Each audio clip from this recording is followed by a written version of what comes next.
आइए इस determinants class में आप देखने का प्रयास करें।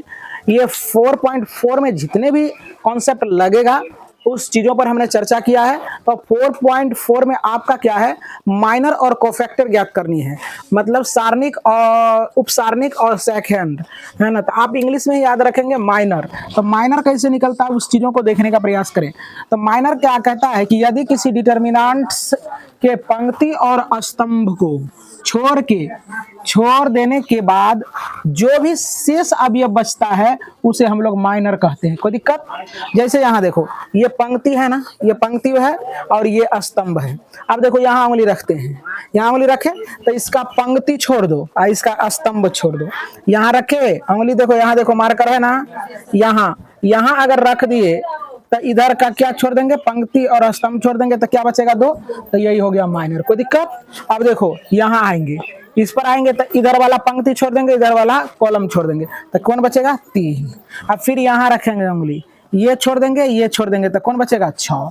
तो अब यहाँ रखेंगे तो ये छूट जाएगा, ये छूट, कौन बचेगा, 4। एवं प्रकार से माइनर निकालना सीख गया तू लोग? सीख गया कि नहीं सीख गया?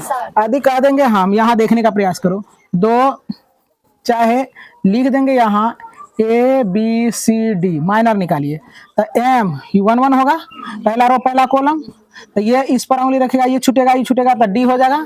अब देखो M 1 2, इस पर ये छूट जाएगा C हो जाएगा। अब देखो 1 2 1 होगा। अब ये इस पर तो ये छूट जाएगा और ये छूट जाएगा, क्या हो जाएगा, B।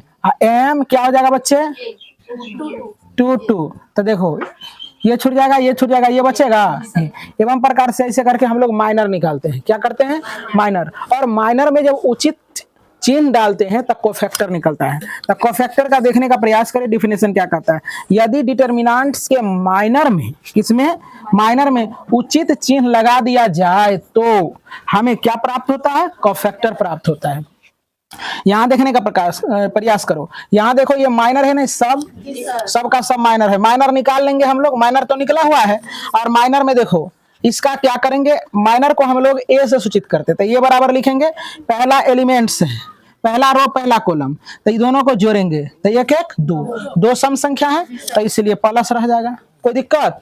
अब देखो जरा सा, फिर क्या है, यहाँ आएंगे तो ये क्या हो जाएगा, पहला रो पहला कॉलम, पहला रो दूसरा कॉलम, तो 1 2, तो 1 2 हो गया। ये दोनों को जोड़ दो, 1 2 1 3, विषम संख्या इसलिए माइनस लगा देंगे, इसलिए कहता है उचित चिन्ह देने पर।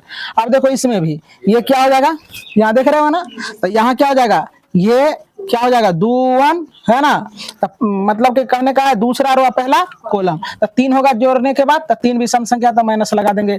यहाँ पे 4 हो जाएगा बच्चे, तो यहाँ क्या हो जाएगा आपका, ये प्लस में हो जाएगा। तो यह